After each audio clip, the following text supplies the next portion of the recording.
আমাকেও আমার আদেশ করলেন সভানেত্রী মা কিছু বলার জন্য। আমরা প্রত্যেকে যারা এখানে বসে আছি তারা কিছু শিখতে চাই, ঠাকুরকে ধরে জীবনে কিভাবে চলবো, সংসার কিভাবে চালনা করব, কিভাবে বাঁচব, বেড়ে উঠব। তাই এই মাতৃ সম্মিলন, সৎসঙ্গ এগুলোতে আসা। কিন্তু আমরা যারা যে কোনো অনুষ্ঠানে যখন ঠাকুরের কাছে যাই তখন এটা বুঝতে হয় যে সেখানে ঠাকুর উপস্থিত থাকেন। তাই আমাদের চলা বলা ভাব সবটা যেন এটাই ভাবি যে ঠাকুর তুমি এখানে রয়েছো। তাই সেইভাবেই আমাদের চাল চলন আচার আচরণ করতে হয়। আজ ঠাকুরের কথা বলি আপনাদের কাছে। আজকে এই গ্রাম্য পরিবেশ দেখে খুব ভালো লাগছে।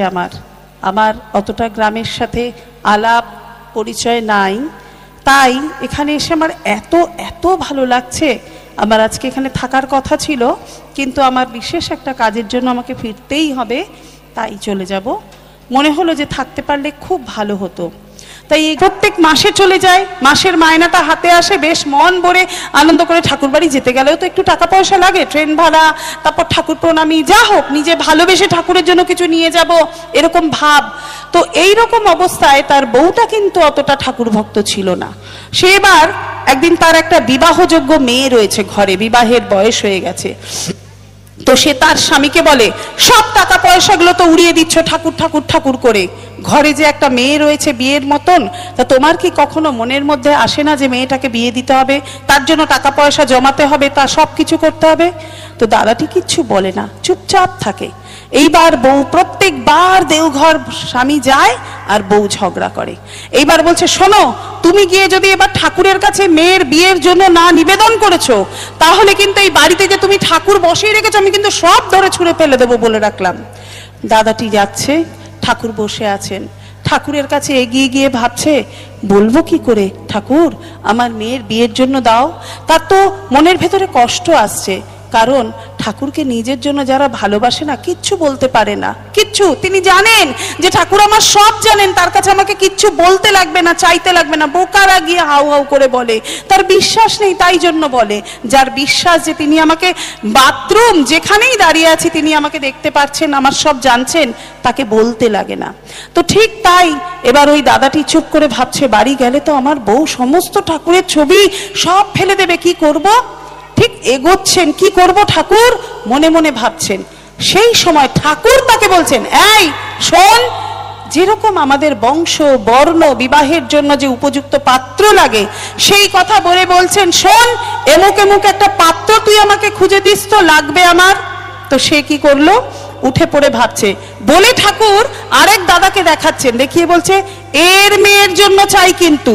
অর্থাৎ আমাদের ঠাকুর বলেছেন তো বর্ণ বংশ এগুলো দেখে বিয়ে থাওয়া দিতে, তা যে বর্ণ বংশ লাগবে তার মেয়ের জন্য ঠিক সেই পাত্রই আরেকটি দাদার জন্য বলছেন। ঠাকুর কেমন পরীক্ষা নেন, কেমন আমাদের দেখেন, আমাদের মনটা আমরা পারি কিনা তার এই ডাকে সাড়া দিতে।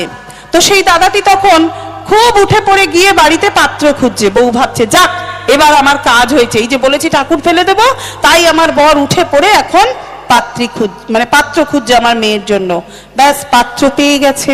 এবার ঠাকুর বাড়িতে দাদাটি যাচ্ছেন, গিয়ে বলছেন, আগে ঠাকুর আমি পেয়ে গেছি, এই বর্ণের এই ছেলেকে নিয়ে গেছে। ঠাকুর বলছেন, বাহ মণি, তুই আমার বুকের চিন্তাটা দূর করলি। ওর খুব কষ্ট হচ্ছিল, ওর একটা বিবাহযোগ্য মেয়ে আছে তো, বিয়ে হচ্ছিল না, এই যে তুই পাত্র এনে দিলি, খুব ভালো লাগলো। এইবার দাদাটি ভাবছে, এবার তো আমাকে বাড়ি যেতে হবে। আমার বউ তো ভেবেছে এটা আমার মেয়ের জন্য পাত্র ঠিক হয়েছে, বাড়ি গিয়ে আমি যে বউকে বলবো আজ তো কি করবে তার ঠিক নেই আমার। সে যত ভাবছে, ট্রেনে উঠছে আর ভাবছে, ঠাকুর আমি বাড়ি গিয়ে আমাকে যা খুশি বলুক, তোমাকে যেন না ফেলে দেয়, ঘর থেকে ছুঁড়ে যেন না বার করে দেয়। তুমি আমাকে দয়া করো ঠাকুর, আমি যে সহ্য করতে পারবো না তোমাকে যদি ঘর থেকে বার করে দেয়।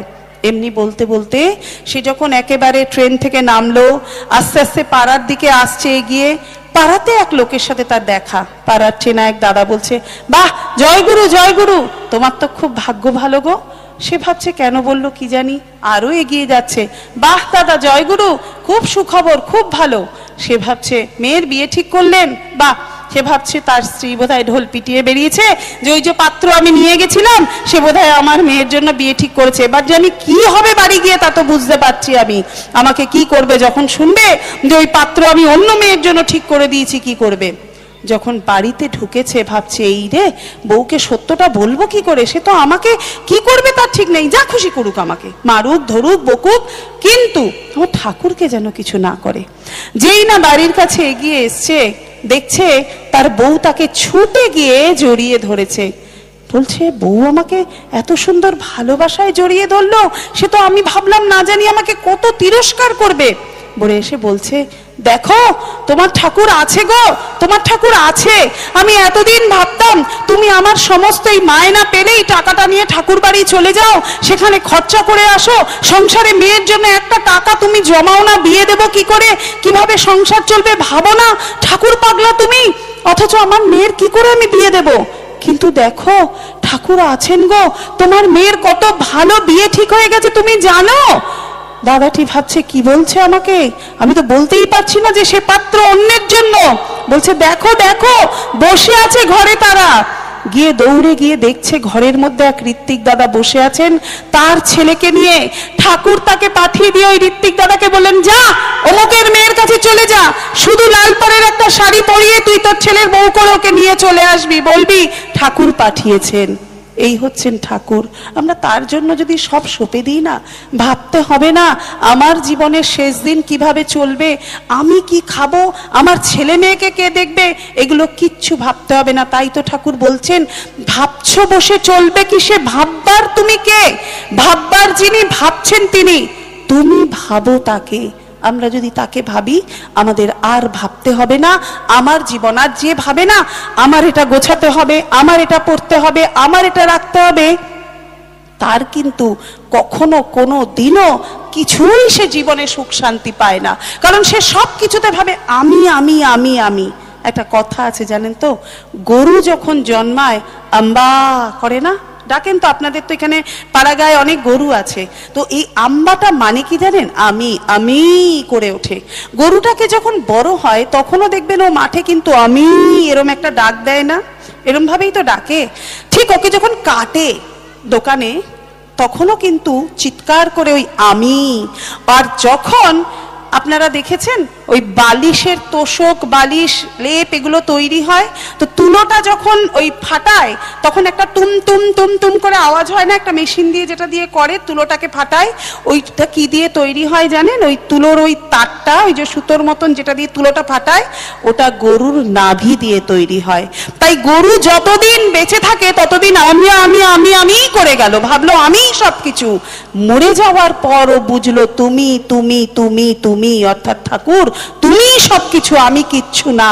তাই আমরা হচ্ছি সেই রকম গরু, বোকার মতন আমরা সব ভাবি এটা আমার বাড়ি, আমার স্বামী, আমার সংসার, আমার গাড়ি, আমার টাকা, আমার সব। আর যখন একটা একটা একটা একটা করে জীবন থেকে চলে যায় তখন কিন্তু বুঝতে পারি যে এগুলো আমার কিচ্ছু না, আমার শুধু তুমি আর আমি। আমার স্বামী এ জন্মে আমার, পরের জন্মে কার আমি জানি না, আমার সন্তান এ জন্মে আমার, পরের জন্মে কার আমি কিচ্ছু জানি না, কিন্তু আমার জন্ম জন্মান্তর ঠাকুর তুমি শুধু আমার।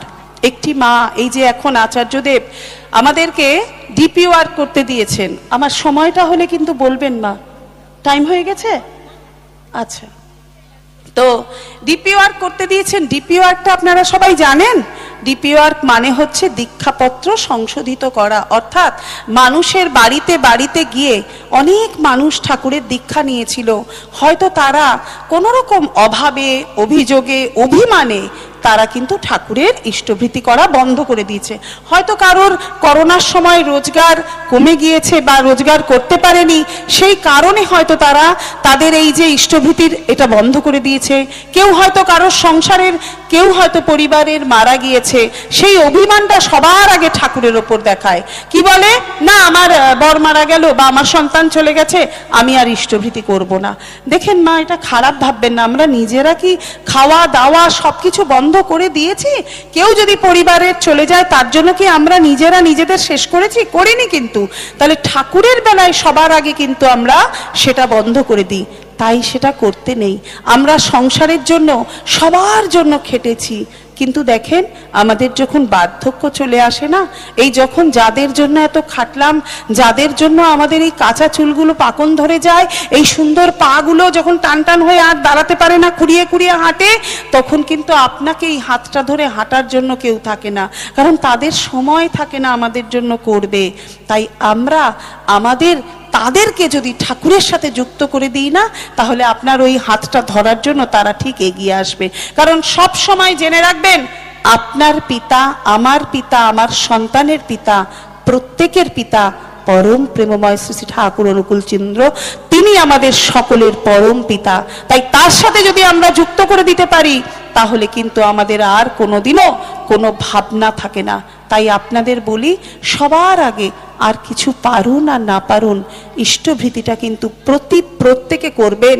কারণ আমরা ঠাকুরকে বলতে পারি এই ইষ্টভৃতির মাধ্যম দিয়ে, তোমারই দয়ায় লোভেছি জনম, সকলে পেয়েছি আমি, আজিয়ে প্রভাতে কর্মারম্ভে, তোমারই ভোগেরও লাগি ইষ্টভৃতির অর্ঘ্য দিতেছি, শ্রীচরণেই কৃপা মাগি। ঠাকুর গো, কত দয়া করেছো তুমি আমাকে, যে তুমি এই হাতটা দিয়েছো, এই হাতটা দিয়ে আমি আগে সবার প্রথমে তোমাকে ভোগ নিবেদন করতে পারি।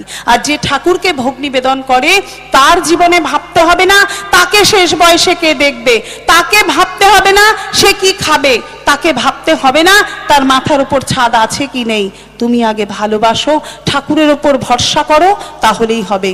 যখন দ্রৌপদীর বস্ত্রহরণ হচ্ছিল, তখন দ্রৌপদী যতক্ষণ হে মধুসূদন রক্ষা করো বলে একটা হাত দিয়ে ধরে রেখেছে আর রক্ষা করো বলছে, তখন কিন্তু সে রক্ষা পায়নি। যখন দেখলো যে তার বস্ত্র আর কিছু করার নেই, সে তখন দুটো হাত উজাড় করে দিয়ে যখন বলল হে মধুসূদন আমাকে রক্ষা করো, তখনই কিন্তু মধুসূদন রক্ষা করে দিল। তাই ঠিক আমাদের সম্পূর্ণরূপে ঠাকুরের ওপরে ন্যস্ত করে দিতে হবে। ঠাকুর তুমি আছো আমার জীবনে, আমার কোনো ভাবনা নেই, তখনই কিন্তু আমরা ভাববো, আমরা কিন্তু ঠাকুরকে সেইভাবেই ভালোবাসবো। আমার কিন্তু ঠিক গত বছর মেদিনীপুরে আমার আসার ছিল, সেই তারিখটা ছিল 19 ফেব্রুয়ারি। আজকে সেখানে কত তারিখ? 11 জানুয়ারি। সেখানে সুনন্দা বলে একটি মেয়ে, ওদের ওখানকার উৎসবে বারবার করে আমাকে বলেছে, বিজয়া মা তুমি কিন্তু একলা বক্তা, তুমি আসবে। তা আমি বললাম নিশ্চয়ই, আমি কাউকে কথা দিয়ে চেষ্টা করি আসার। সেদিন ছিল 19 তারিখ, আমি তৈরি হয়ে গেছি, সব কিছু আমার হয়ে গেছে রেডি, আমার সাথে আমার গুরুবোন লক্ষ্মী আসবে। তো আমি ভাবলাম ট্রেনে অতটা যাতায়াত করতে পারি না, নিজের গাড়িটা নিয়েই আসবো। গাড়ির ড্রাইভার এসে চাবিটাও নিয়ে নিল, আমি বসবো, সিঁদুরটা পড়ছি, সেই সময় কিন্তু আমার ফোন আসলো যে আমার বরের, যে আমার শরীরটা খুব খারাপ লাগছে, বুকে ব্যথা করছে।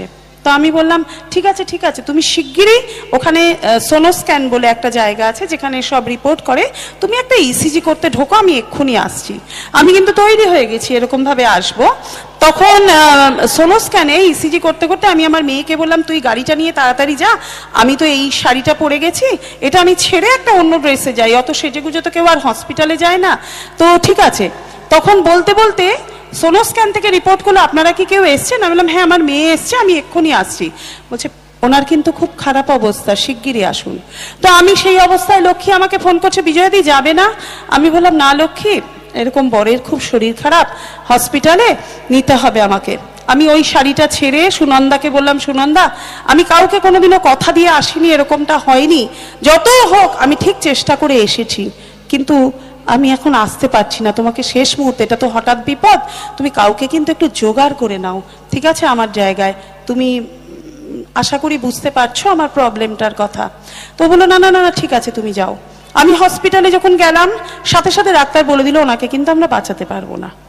তো আমি ওখান থেকে পূজনীয় অবিন দাদা, আচার্যদেব তখন ছিলেন না, পূজনীয় অবিন দাদা প্রত্যেকটা প্রত্যেকটা ডাক্তারবাবুকে, স্বরূপদা থেকে শুরু করে, যত হেমন্ত দাস থেকে শুরু করে প্রত্যেক ডাক্তারকে বললে বিজয়া মায়ের স্বামীর খুব শরীর অবস্থা খারাপ, শিগগিরই আপনারা ওনার সাথে যোগাযোগ করুন। প্রত্যেকটা ডাক্তার আমাকে ফোন করছে, বিজয়া মা অবিন দাদা বলে দিলেন আপনার সাথে শিগগিরই যোগাযোগ করতে। করার পরে আচার্যদেব কলকাতায় একদিনের জন্য এসেছিলেন, আমি বুঝে গিয়েছিলাম যে রেজাল্ট কি। তো যাই হোক, তারপরে কিন্তু আমি ওখান থেকে সবথেকে বড় হার্টের হসপিটাল বিএম বিড়লা ওখানে নিয়ে গেলাম। নিয়ে যাওয়ার সাথে সাথে তিনি কিন্তু মারা গেলেন। এই যে আমি কিন্তু কখনো ভাবলাম না আমি আমার ঠাকুরের কাজ করেছি, তিনি কেন তাহলে চলে গেলেন এত আমার অল্প বয়সে। আমি কখনো ভাবিনি, আমি ভেবেছি ঠাকুরের দয়ায় তিনি এতদিন বেঁচে ছিলেন, এটাই আমার জীবনের অনেক বড় পাওয়া। কারণ তার কুষ্ঠিতে ছিল সে 12 বছরও বাঁচবে না, ঠিক আছে। ঠাকুরকে পেয়ে সে যে এতটা বছর বেঁচে গেছে, এটাই হচ্ছে আমাদের জীবনের পাওয়া। কখনো কোনোদিনও নেগেটিভ কিছু চিন্তা করবেন না যে আমি কি পেলাম কি পেলাম না। শুধু ভাবুন ঠাকুর তোমার দয়ায় আমার তো এটা পাওয়ারই ছিল না যে আমি এটা পেলাম। জীবনের সব সময় আমি কিন্তু কখনো ভাবলাম না ঠাকুরের ইষ্টবৃত্তি বন্ধ করব, বরঞ্চ আমার মনের মধ্যে এটা আসলো যে ঠাকুর আমার বরের ইষ্টবৃত্তিটা বন্ধ হয়ে গেছে, আমি সেই টাকাটা খেয়ে নেব নাকি, মানে আমার যে খরচায় তার মানে কমে গেল। আমি সাথে সাথে আমি আর আমার মেয়ে ইষ্টবৃত্তিটা বাড়িয়ে দিলাম, যে বাবা যেটা করতো সেটা হাফ হাফ করে আমার সাথে নিয়ে নিলাম, ওর বাবা মেয়ের সাথে যোগাযোগ যুক্ত করে দিলাম। কারণ কি, আমি যদি মনে করি একটা নর্মাল হিসেব যে আমি 5,000 টাকা মাসে পাঠাচ্ছি, এবার এই 5,000 একজন চলে গেল বলে আমার কমে যাবে 1,000 টাকা, ওই টাকাটা আমার বেঁচে যাবে, ওটা আমার নিজের কষ্ট লাগছে, বিবেকে লাগছে। তাই এইভাবে কিন্তু ঠাকুরকে ভালোবাসতে হয়। অর্থাৎ আমার সংসারের কেউ চলে গেল, আমি ঠাকুরকে ছেড়ে দেব কেন? আমি কি আমার স্বামী চলে গেছে বলে নিজেও কি ওই আগুনে চিতায় সতীদাহ হয়ে গিয়েছিলাম? হয়নি তো। তাহলে আমি ঠাকুরকে ছাড়বো কেন? কখনো না। তিনি আছেন, বরঞ্চ ঠাকুরের কাছে এটাই চাইতে হয়, সে যেখানে গেছে ঠাকুর তুমি তাকে প্রথম থেকে একেবারে তোমার জগতে তোমার সাথে যুক্ত করে দিও, সে যেন তোমাকে জন্ম থেকে পায়। তাহলে আমাদের এই স্বামী স্ত্রী সন্তান মা বাবা সবার সাথে সম্পর্ক কতদিনের হলো? কতদিনের হলো? তারপর তার অন্য জগতে চলে যেতে হয়, সে আবার পরবর্তী জন্ম নিয়ে আসবে, তার জীবনে ছেলেও সে হতে পারে, মেয়েও হতে পারে, তার স্বামী বা স্ত্রী বা সন্তান অন্য কেউ হবে, আমি নয়। কিন্তু ঠিক সেই রকম ঠাকুর ছাড়া আমাদের জীবনে কিন্তু কেউ চিরদিনের সাথী নয়, কেউ না। আমি কখনো ভেঙে পড়ি না, কখনো ভাঙিও না। আমি যখন একলা একলা ঘরে থাকি, মেয়ে চাকরিতে চলে যায়, প্রচন্ড জ্বর ছিল, আমি কিন্তু ঠাকুরকে সব সময় বলি, ঠাকুর তুমি ছাড়া কিন্তু আমাকে ডাক্তারখানায়ও নিয়ে যাওয়ার কেউ নেই, জ্বরে বেহুশ হয়ে পড়ে থাকলেও জল দেওয়ার কেউ নেই, তুমিই আছো। একদিন সত্যিই আমার খুব জ্বর, আর মাথার কাছে ঠাকুরের এরকম ছবি, আমি খাটে শুয়ে আছি, আমি পুরো বেহুশের মতন। কিছুক্ষণ পর কে যেন আলতো করে মাথাটার মধ্যে আমার হাত বোলালো, আমি বুঝলাম যে সেটা ঠাকুর ছিলেন। আমার ঘরে আপনারা যাবেন, যারা যায়, একটা মুহূর্ত আপনার মনে হবে না আমি একলা বা একা আছি। আমার সব সময় আমি বুঝি তিনি আছেন, তার বাড়ি। যত ঋত্বিক দাদা গেছেন আমাদের বাড়িতে, পা রেখেই বলেছেন এখানে ঠাকুর থাকেন। তাই আমার কখনো নিজেকে একলা মনে হয় না। সময় হয়ে গেছে মা? সময় হয়ে গেছে?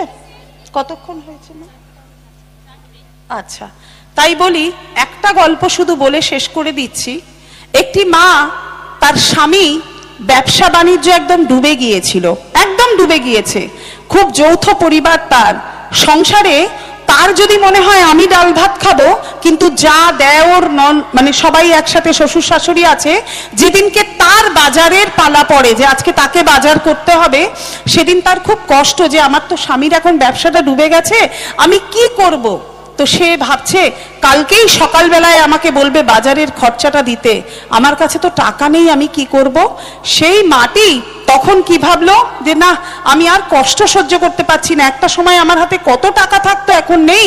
তো সেই মাটি ভাবলো আজকে রাত্রিবেলায় আমি নিজেকে শেষ করে দেব বলে মাটি কি করলো, নিজেকে শেষ করার জন্য ঠিক রাত তখন প্রায় 12টা বাজে, সবাই শুয়ে পড়েছে।